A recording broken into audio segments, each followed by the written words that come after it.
Hi guys, today I am going to share everything about Sukanya Samruddhi account, a part of Beti Bachao Beti Padhao scheme.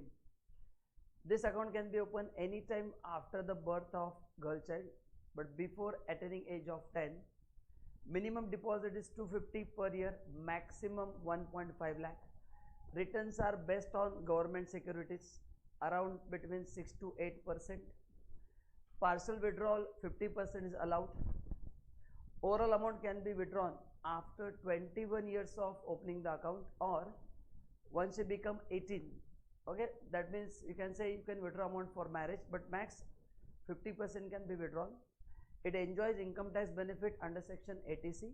So whatever you deposit is also exempt, and the interest amount and matured amount is also exempt, and that's why it is better as compared to FD.